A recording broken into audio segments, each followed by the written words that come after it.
बिस्मिल्लाहिर्रहमानिर्रहीम अल्हम्दुलिल्लाहि रब्बिल आलमीन वस्सलातु वस्सलामु अला नबिय्यिना मुहम्मद व अला आलिहि व सहबिहि अजमईन अम्मा बाद। फ़अन समूरत बिन जुंदुब रज़ियल्लाहु तआला अन्हु अन्न नबिय्य सल्लल्लाहु अलैहि वसल्लम नहा अन बैइल हयवानि बिल हयवानि नसीअतन रवाहुल खम्सा व सह्हहु तिर्मिज़ी व इब्न जारूद। समूरा इब्न जुंदुब रज़ियल्लाहु अन्हु से रवायत है, नबी सल्लल्लाहु अलैहि वसल्लम ने हैवान की बै हैवान से उधार करने से मना फरमाया। हैवान की बै हैवान से मना फरमाया। और इस हदीस के मुकाबले में एक दूसरी हदीस आगे आ रही है, हज़रत अब्दुल्ला बिन अमर बिन आस रज़ी अल्लाह अन्हु से, कि नबी सल्लल्लाहु अलैहि वसल्लम ने उनको लश्कर तैयार करने का हुक्म दिया। तो जो ऊँट थे मुजाहिदीन की सवारी के लिए, जब वो ख़त्म हो गए और अभी कुछ मज़ीद ऊँटों की ज़रूरत थी सवारी करने के लिए, तो नबी सल्लल्लाहु अलैहि वसल्लम ने उनसे कहा कि लोगों से ऊँट उधार लो, लोगों से ऊँट उधार ख़रीदो। कहो कि एक ऊँट दो, और जब सदक़ा का ऊँट आवेगा, अब वो चाहे जब आओ, जब सदक़े का वक्त रहा हो, ये नहीं कह सकते कि 2 महीना के बाद रहे, या फिर जब भी हो, जब भी सदक़ा का ऊँट आवेगा तो एक ऊँट के बदले में हम 2 ऊँट देंगे। तो लोगों ने उधार दे दिया, ऊँट दे करके 2 ऊँट, एक ऊँट के बदले में 2 ऊँट लिया। तो ये हदीस का ये जुमला, ये टुकड़ा बता रहा है कि आदमी एक तरफ से नक़द हो और दूसरी तरफ से उधार जानवर ले सकता है, और फाजिल भी ले सकता है, फाजिल भी ले सकता है। तो अब उस हदीस की रोशनी में इस हदीस का क्या मतलब होगा? तो उलमा ने कहा कि दोनों तरफ से उधार, हम एक ऊँट देंगे, तुमसे 2 ऊँट लेंगे। कहाँ है वो ऊँट आपका भाई? और आप कौन सा 2 ऊँट दीजिएगा, किस उम्र का दीजिएगा? दोनों तरफ से अगर मामला उधार का हो तब ये गलत है, धोखा है, ये जायज़ नहीं है। लेकिन अगर एक तरफ से ऊँट हो या एक तरफ से जानवर हो, देखो भाई ये खस्सी देख रहे हो, ये खस्सी देख रहे हो, अगर अगले साल दोगे, हमारे पास 3 खस्सी है, इस साल कुर्बानी के लिए तुम ले रहे हो, दता हुआ हम दे रहे हैं, अगले साल ऐसे ही इतना ही बड़ा दता हुआ 2 खस्सी तुमसे लेंगे। अगर ये कैद आपने लगा दिया, उस पर उड़ा दिए, तो जायज़ है। क्योंकि हम 1 साल के लिए जो उधार दे रहे हैं तुमको, तो कुछ हमको बेनिफिट होना चाहिए। एक आदमी नक़द बेच रहा है और एक आदमी उधार बेच रहा है। नक़द बेचेंगे हम तो उस पैसे से हम दूसरा फिर कारोबार करेंगे, फिर उससे मुनाफा होगा, उससे मुनाफा होगा। लेकिन जब मेरा पैसा आपके यहाँ 1 साल के लिए डेड हो जाएगा, तो हमको कुछ फ़ायदा होना चाहिए ना। तो इसी हदीस से बाद उलमा ने इस्तिंबात किया है कि एक शय की, एक चीज़ की 2 कीमत हो सकती है, नक़द और उधार। ये किताब में अगर नक़द लोगे तो 100 रुपये में देंगे, लेकिन अगर 2 महीना के लिए उधार लेते हो तो 150 रुपया भी देंगे। अब बोलो तुमको क्या पसंद है, तो आपको जो सूट करता है बोलिए। तो एक चीज़ की कीमत 2 हो सकती है, नक़द कुछ और उधार कुछ। जैसे कि आप देख रहे हैं कि एक ऊँट लिया और कहा कि हम सदक़े का ऊँट जब भी आवेगा तुमको इतना ही बड़ा 2 ऊँट देंगे। तो ये जो हदीस है कि हैवान की बै हैवान से उधार जायज़ नहीं है, जमहूर इस हदीस के ख़िलाफ़ है। एक तो कहते हैं हदीस में कलाम है, और नहीं तो फिर इसको ये कह दीजिए कि साहब दोनों तरफ से अगर जानवर उधार हो तब ये जायज़ नहीं है, समझा। लेकिन अगर एक तरफ से नक़द है, दूसरी तरफ से उधार है, तो उधार भी जायज़ है और फाजिल लेकर के भी मामला करना जायज़ है। क्योंकि ये सामान रिबवी नहीं है। पहले भी बताया था कि रिबा सूद उस सामान में होता है जो खाने पीने की चीज़ हो और नापा और तौला जाता हो। तो नहीं नापने पीने की चीज़ है और न जानवर खाने की चीज़ है। जब जानवर को हम ज़बह करते हैं तब उसका गोश्त खाने के लायक होता है, ऐसे जानवर तो जानवर है, समझा कि नहीं। तो इसलिए ये सूदी सामान में नहीं है। तो आप इसी तरीक़े से किसी को मोटरसाइकिल दीजिए, कहिए कि ये मोटरसाइकिल अगर ले रहे हो तो ये तुम्हारी जो दोनों मोटरसाइकिल है ये दोनों ले लीजिए। बोलो, तो कोई आदमी कहता है कि ठीक है मेरी दोनों ले लीजिए, आप ये वाली दे दीजिए, तो ठीक है करिए, समझा कि ये खस्सी दता हुआ दे दीजिए, मेरा गैर दता हुआ 2 खस्सी आप ले लीजिए। तो आप भी समझ रहे हैं कि ठीक है हमारे पास फाजिल है, 1 के बजाय 2 मिल रहा है, तो चलो भाई ले लें। तो आप ऐसा कर सकते हैं। जो मामला सूदी ना हो उसको आप फाजिल ले सकते हैं। एक हदीस और देखिए, बड़ी अच्छी हदीस है, अगरचे इसकी सनद में भी कलाम है लेकिन माना इसका बहुत ठीक है। हज़रत अब्दुल्ला बिन उमर रज़ी अल्लाहु अन्हुमा से रवायत है, फरमाते हैं समीअतु रसूलुल्लाह सल्लल्लाहु अलैहि वसल्लम यक़ूलु इज़ा तबायअतुम बिल ईना व अख़ज़्तुम अज़नाब अल बक़र व रज़ीतुम बिज़्ज़रअ व तरक्तु बिल जिहाद सल्लल्लाहु अलैकुम ज़ुल्लन ला यंज़िउहु हत्ता तरजिउ इला दीनिकुम रवाहु अबू दाऊद मिन रवायत नाफ़ि अन व फ़ी इस्नादिही मक़ाल इला आखिर। इब्न उमर रज़ी अल्लाहु अन्हुमा फरमाते हैं कि मैंने रसूलुल्लाह सल्लल्लाहु अलैहि वसल्लम से सुना, हदीस पर गौर कीजिए, इज़ा तबायातुम बिलईना, जब तुम खरीदो फरोख्त करो, जब तुम खरीदो फरोख्त करो, बे-ईना करो, बे-ईना करो, तबाया बाया युबायो, एक दूसरे से खरीद फरोख्त करना। अब हम ये बेच रहे हैं तो हम अपना हाथ बढ़ा रहे हैं आपकी तरफ, और आप अपना हाथ पैसा से बढ़ा रहे हैं कि पैसा आप बढ़ा के हमको दे रहे हैं और हम सामान आपकी तरफ बढ़ा के दे रहे हैं, इसलिए इसको मुबाय्या कहते हैं। बै बेचने और ख़रीदने को अरबी में मुबाय्या कहते हैं, क्योंकि बा कहते हैं हाथ को, हाथ बढ़ा करके अपना सामान देता है दुकानदार और वो खरीदार उसको हाथ बढ़ा करके पैसा देता है और सामान लेता है। तो बहरहाल ये ईना की बै करने से नबी साहब ने मना किया। ये ईना क्या है? ये बै ईना एक सूदी बै की शक्ल है। वो देखिए कैसे है, हीला है सूद लेने का। असल में ईना कहते हैं चांदी को या सोने को या कैश को। उसकी सूरत देखिए, समझ में बात आ जाएगी। अब ये किताब जैसे कि आप आए मेरे पास, हमने इसको उधार बेचा आपके हाथ 200 रुपये का, 2 महीने के लिए उधार दिया 200 रुपये। अब फिर उसके बाद हमने आपसे कहा कि यार ऐसा करो कि ये किताब अगर तुम चाहो तो 150 रुपये में हमको नक़द दे दो। अब वही जिसको मैंने बेचा था 200 रुपये में, उससे हमने इस किताब को नक़द 150 में ले लिया। तो किताब तो जू की तू हमारे पास आ गई। अब 50 रुपया हमारा उसके ज़िम्मे रह गया, 2 महीने के बाद वो दे देगा। और वो ये समझ रहा है कि साहब चलो हमको पैसा आ गया।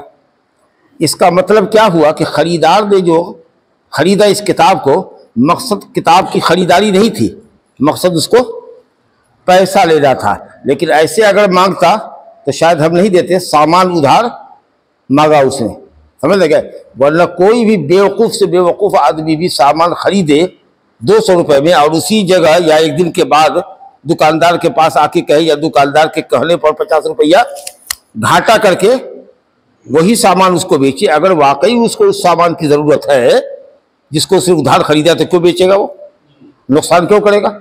इसका मतलब ये है कि ख़रीदार को किताब मतलूब नहीं थी बल्कि पैसा मतलूब था, समझा।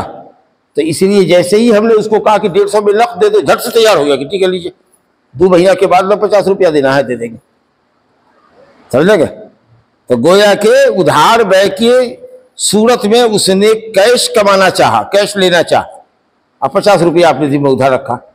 और बेचने वाला ये समझ रहा है कि चलो किताब हमारी वापस आ गई, अब 50 रुपया उसके जिम्मे हमारा बाकी रह गया। ये है बै-ईना की शक्ल। अच्छा, अगर आपने इस किताब को 200 रुपये में उधार लिया है हमसे और आपने तीसरे से अब्दुल रब से इसको बेच दिया 150 रुपया में, तो ये बेचना आपके लिए उससे जायज़ है। हमसे अगर बेचते हैं या हम खरीदते हैं तो हमारे लिए जायज़ नहीं होगा। लेकिन ये इससे अगर बेच रहे हैं आप 150 रुपये में तो जायज़ है।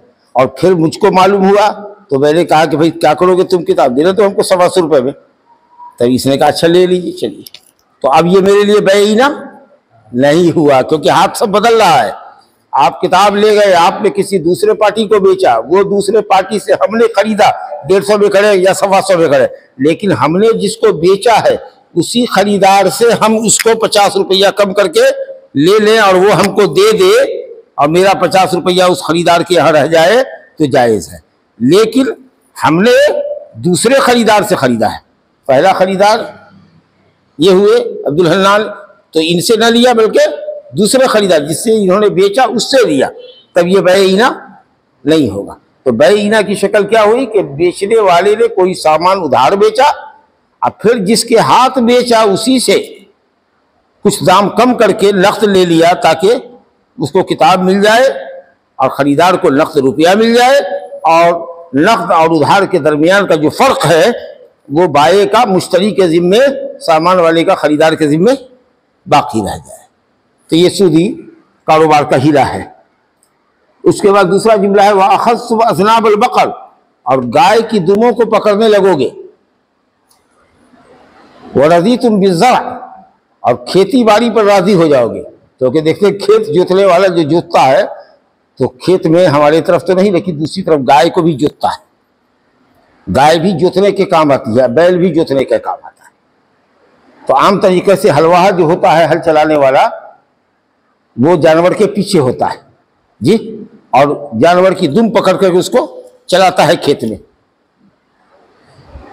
तो जब खेती पर राजी रहोगे और गाय की दुम पकड़ोगे, यानी हलवाही करोगे, बैल की दुम पकड़ोगे, खेती पर राजी रहोगे, वह तरत्तुल जिहाद, और अल्लाह के रास्ते में अगर जिहाद की नौबत आए, जान से माल से, अगर हाकिम वक्त तुम्हारा मुसलमान हाकिम कहे कि चलो अल्लाह के रास्ते में जिहाद करना है, तब दाएं बाएं देख रहे हो कि ना हमारी खेती है, हमारा जानवर क्या होगा, हमारे खेत का क्या होगा, अल्लाह के रास्ते में नहीं निकल रहे हो, जिहाद के लिए नहीं निकल रहे हो, तब जाके नहीं, दुनिया पर रिझे हुए हो, दुनिया को कमाने को ही सब कुछ समझ रहे हो, इस्लाम के लिए फारिग नहीं हो रहे हो, दीन के लिए फारिग नहीं हो रहे हो, दुनियादारी गोया दीन की राह में तुम्हारे लिए रुकावट बनी हुई है।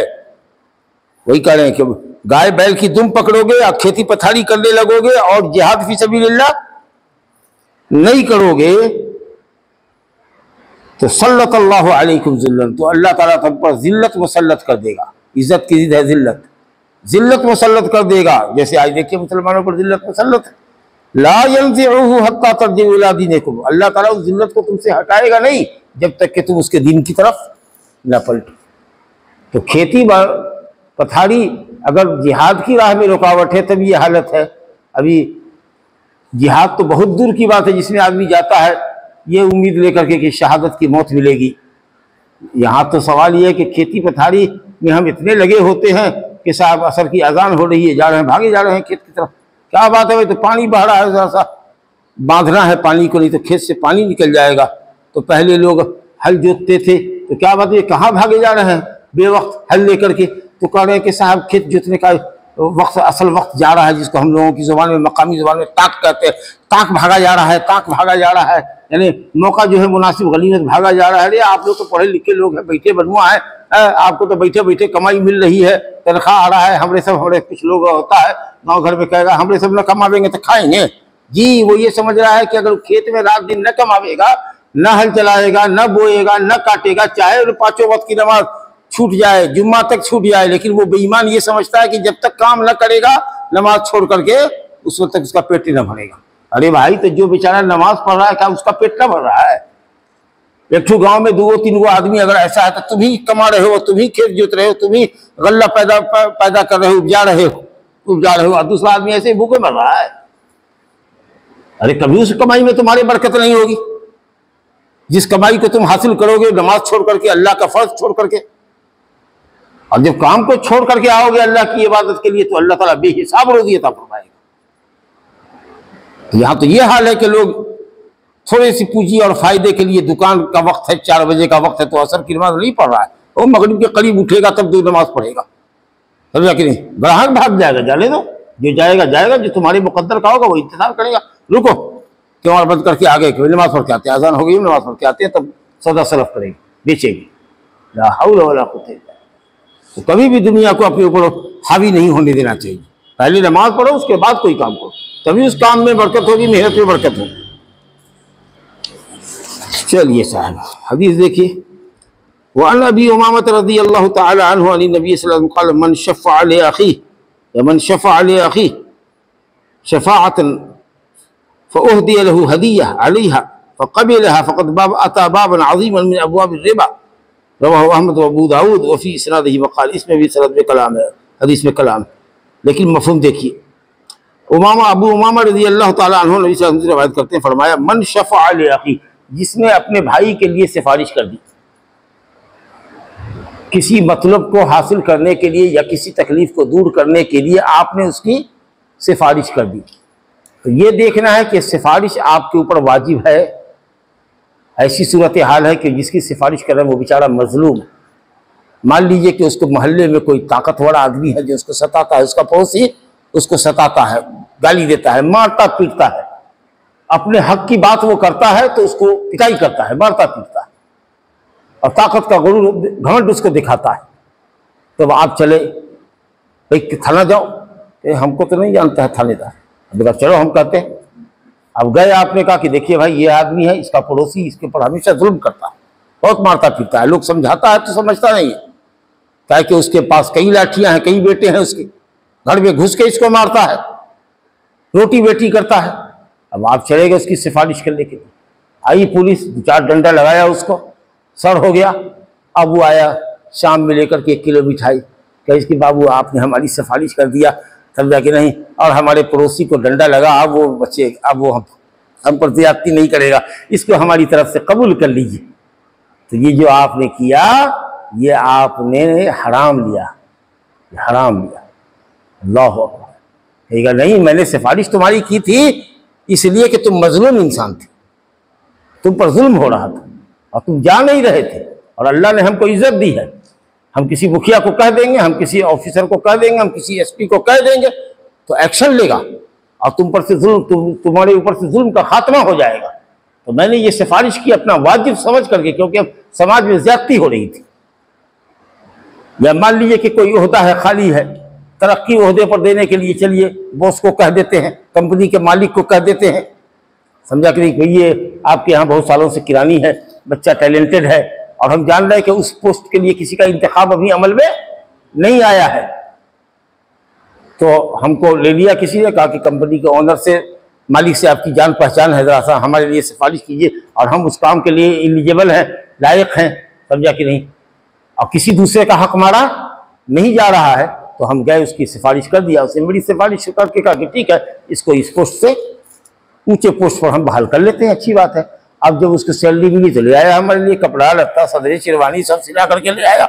अगर हम ये काम करते हैं तो नाजायज करते हैं, नाजायज करते हैं, समझा कि नहीं, हाँ नाजायज करते हैं। कहा नबी सल्लल्लाहु अलैहि वसल्लम ने कि सिफारिश करो किसी की, अगर वाजिब है तो अल्लाह ताला उसका अज्र देगा, और नाजायज काम है तो कभी भी किसी की सिफारिश मत करो, नाजायज काम में कभी किसी की सिफारिश ना करो। अल्लाह कहता है मन यशफा शफाअतन हसनतन, जो किसी के हक में अच्छी सिफारिश करता है हम उसको उसमें का हिस्सा देते हैं सवाब का।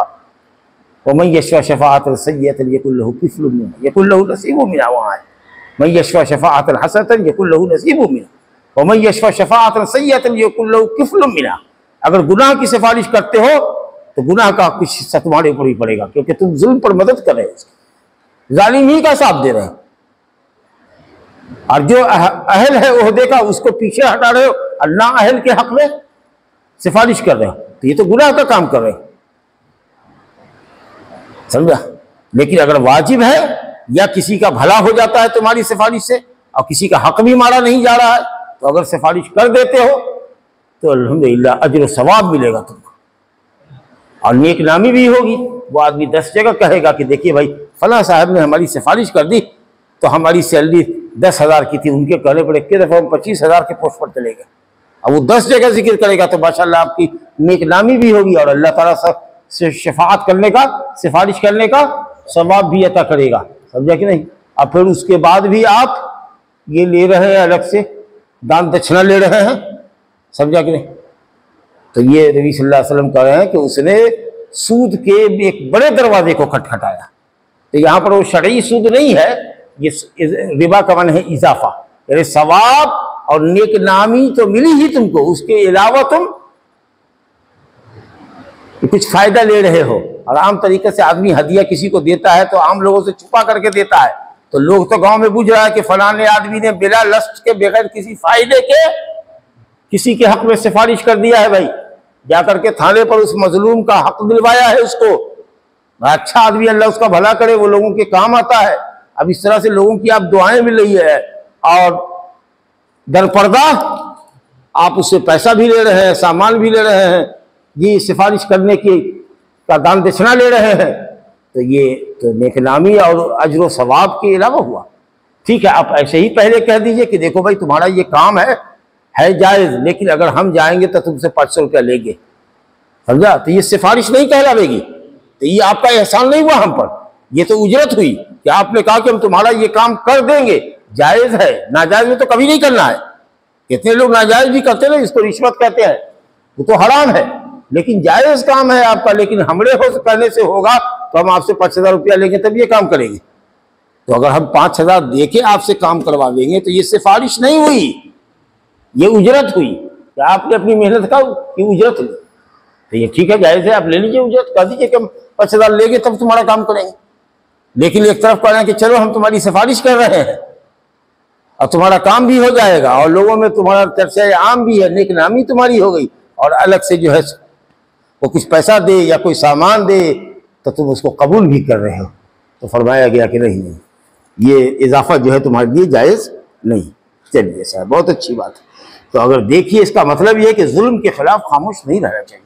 हर आदमी मजलूम होकर के अपनी शिकायत कहीं ले जा नहीं सकता है, लेकिन अगर आपकी पहुंच है कहीं और देख रहे हैं कि वाकई इसके ऊपर सरासर जुल्म हो रहा है, तो आपको चाहिए कि उस मजलूम की आप मदद करें। अगर आपकी सिफारिश से अगर उसको, उस मजलूम को हक मिल जाता है और उस पर होने वाले जुल्म का खात्मा हो जाता है, तो आपको ये काम बढ़ के करना चाहिए, ये सवाब का काम। लेकिन हाँ, गलत काम में किसी की सिफारिश मत कीजिए। इसके बाद देखिए, अब जब जिक्र आ गया तो रिश्वत का जिक्र आ गया। रिश्वत क्या है? रिश्वत क्या होता है? आम तरीके से रिश्वत क्या होती है कि कोई चीज बातिल को हक करने के लिए या दूसरे का हक मार के अपने हक में लेने के लिए। नौकरी है, इसका सिलेक्शन हो गया है, एक शख्स का, जैद का सिलेक्शन हो गया है, आप गए ऑफिसर को 5 लाख रुपया दे दिया, उसने उसको नीचे कर दिया, आपका नंबर बढ़ा दिया, नौकरी आपको दे दिया, तो आप हुए रिश्वत देने वाले, वो हुआ रिश्वत लेने वाला, दोनों जहन्नमी। समझा कि नहीं? कितना हराम अमल है ये, समझा कि नहीं? लेकिन आप जेन्युइन हैं, आप ही सिलेक्शन में हैं, नंबर एक ही आप ही का है, लेकिन ऑफिसर कह रहा है कि देखो तुम तो हो सिलेक्शन में नंबर 1 पर, लेकिन अगर जब तक 2 लाख रुपया नहीं दोगे हम तुमको नौकरी नहीं देंगे। तुम्हारे पीछे वाला जो है, जो तुमसे 2 नंबर नीचे है, वो 5 लाख देने को हमको तैयार है, लेकिन तुम अगर चाहते हो कि तुमको तुम्हारा हक मिले तो 2 लाख कम से कम तुमको देना पड़ेगा। इसी के हक तुम्हारा है, लेकिन लो 2 लाख दो, 5 लाख में काहे को बेचेंगे, तुम्ही को देंगे। ऐसी सूरत में क्या करेंगे हम? हमारी मजबूरी है, अगर हम नहीं देंगे तो वो नौकरी हमको नहीं मिलेगी, जबकि हम ही उसके लायक है। तब ऐसी सूरत में हम 2 लाख रुपया देंगे, रिश्वत देंगे, तो हमको गुनाह नहीं होगा, क्योंकि वो तो मेरा हक है। गुनाह होगा लेने वाले हरामखोर को। अब समझ में बात आ गई? हाँ, तो किसी बातिल को हक करने के लिए और किसी का हक काट के अपने हक में मिलाने के लिए, अपने उसका हकदार बनने के लिए अगर आप देते हैं तब नाजायज है। लेकिन अपने पर जुल्म हो रहा है, हम बेकसूर है, पुलिस आई, मारपीट 2-4 आदमी को दरमियान हुआ, हम वहां पर कुछ नहीं है, हटके है, लेकिन धरपकड़ जो हुई, कुछ लोगों को जो पकड़ के ले गया, उसमें हमको भी पकड़ के ले गया। अरे भाई, हम नहीं थे भाई, हम तो अभी दरभंगा से आ रहे हैं। कहीं नहीं, आपको भी चलना हुआ, घसीट के पुलिस से जानते हैं, 2 डंडा लगा के बैठा ली। अब चुपके से उसको दिया, 500 रुपया निकाल के दिया, तो पुलिस वाले को कहा हम नहीं थे, अब तो दरभंगे ही से आए हैं। समझा कि नहीं? आप हमको जिठो पकड़ लिया ना, 500 रुपया उसको चुपके से दिया, उसने ले लिया, पॉकेट में रखा, चल जाइए, चल जाइए। तो आप ये काम कर सकते हैं, क्योंकि आप मजलूम है, बेकसूर है।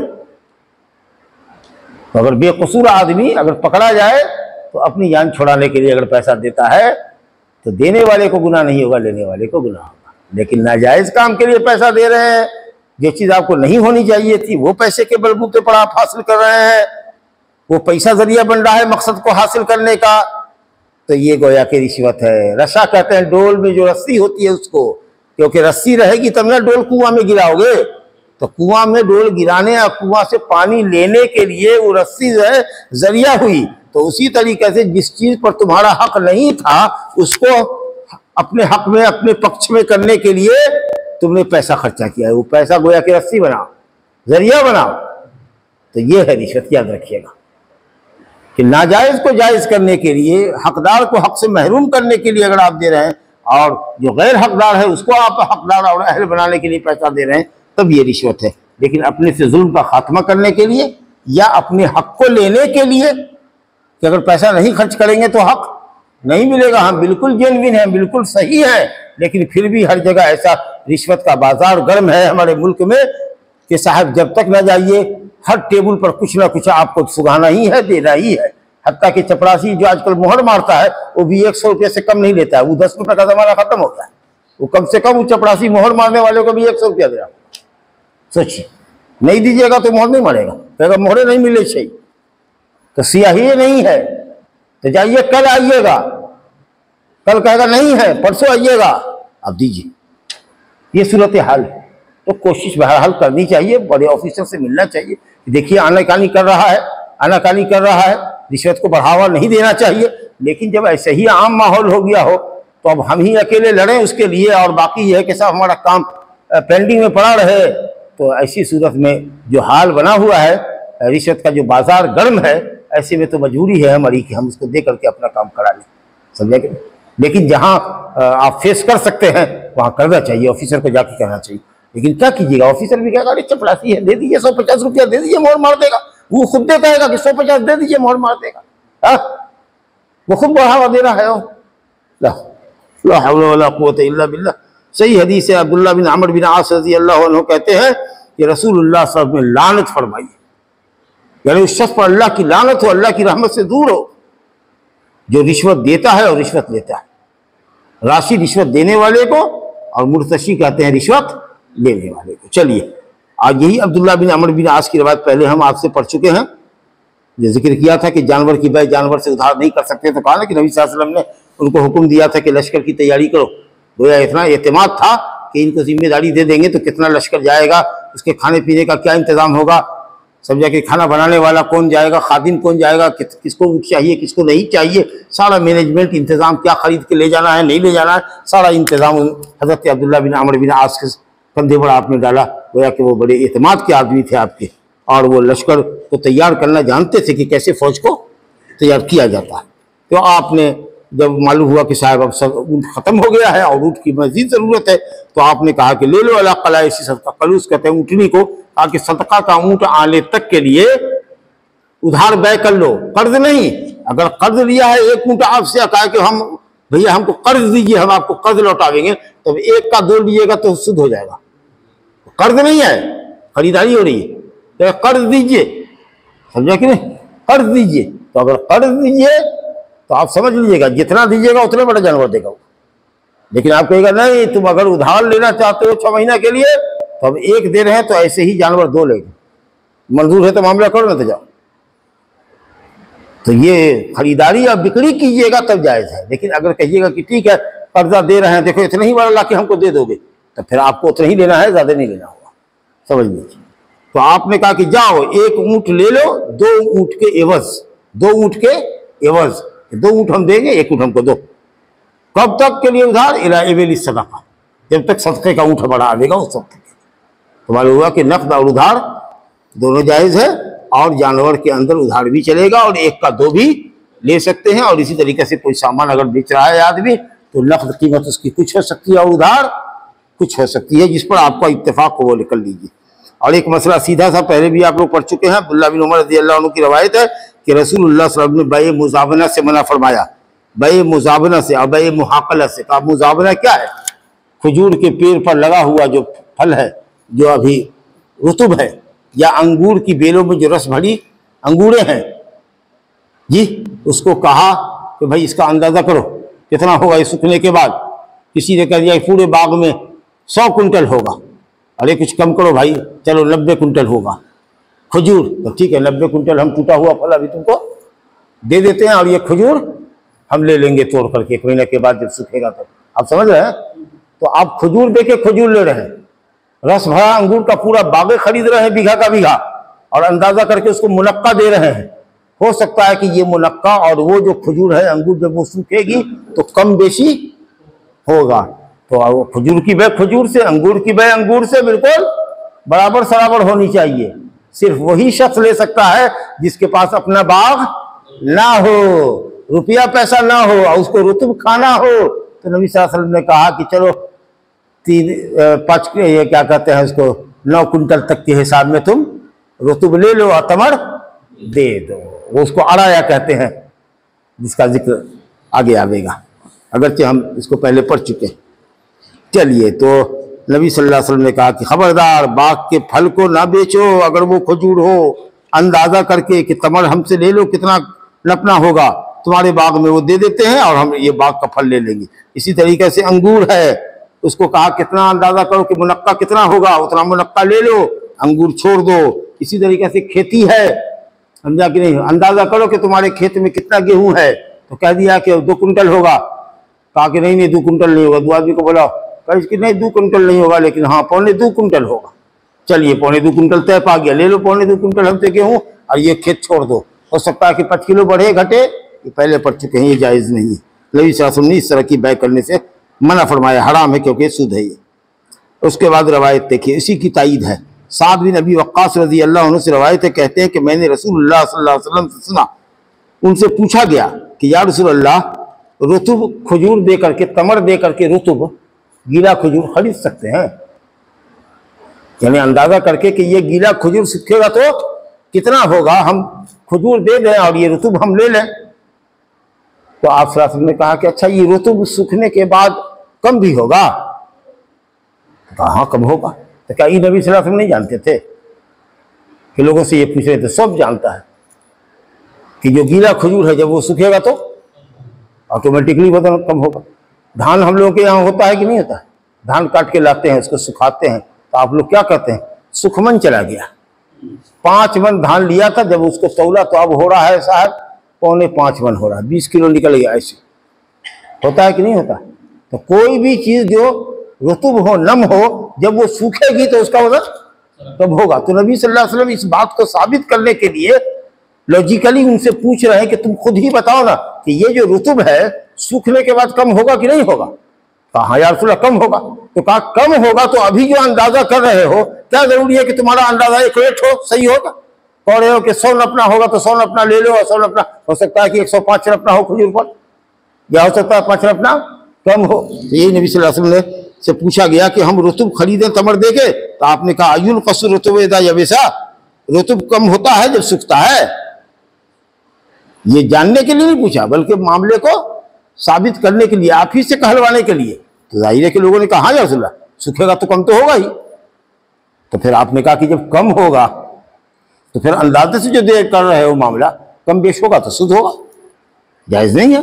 और फिर वही आखिरी रवायत है जो कमजोर सनद से है, इब्ने उमर रज़ी अल्लाह अन्हु की, कि नबी सल्लल्लाहु अलैहि वसल्लम ने उधार की बै उधार से मना किया, यानी दोनों तरफ से उधार हो, दोनों तरफ से उधार हो, समझा ना? हाँ, दोनों तरफ से उधार हो। जैसे कहा ना था कि जानवर की बै जानवर से उधार नाजायज़ है, उसी तरीके का ये मामला है। या कोई आदमी आता है, समझा कि क्या लोग चालाकी करते हैं, ऐसा है कि आप 2 कुंटल गेहूं हमारे लिए खरीद दीजिए उधार अपने नाम पर, समझा कि नहीं, और हमको 1 साल के लिए उधार दे दीजिए। तो हमने उधार लिया और उसको 1 साल के लिए उधार दिया। कहा अरे भाई देखो हमने लिया है मगर इसके लिए लिया है, समझा, ये 1 साल के बाद पैसा देगा, ये 1 साल के बाद पैसा देगा हमको, तब जाके तुमको पैसा देंगे। अब आप सोचिए, अगर उसने 1 साल के बाद हमको पैसा न दिया तब, तो आप तो सामान वाले को लटकाए रहिएगा। तो कहा ना, ऐसा नहीं चलता है मामला, जाओ डायरेक्ट मामला करो, तुम जानो, हमको देख के उधार दे रहा है और हम भी उसको ला देंगे, हम अगले को उधार दिलवा रहे हैं, समझा कि नहीं, हमारे नाम पर दे दीजिए इसको, समझा कि नहीं, हम आपको दिलवा देंगे, 1 साल के बाद ही दे देगा, और नहीं देगा तब तो आप दाएं बाएं भागिएगा कि हम थोड़े लिया था, आपके सामने ना बोलाने को दिलवाया था। तो बहरहाल ये शक्ल अगर है तो ये जायज़ नहीं है, इस तरह का धंधा मत किया कीजिए वरना आपकी गर्दन फंस जाएगी। चलिए, हाज़ा वबिल्लाहि तौफ़ीक़, सल्लल्लाहु अलैहि व सल्लम।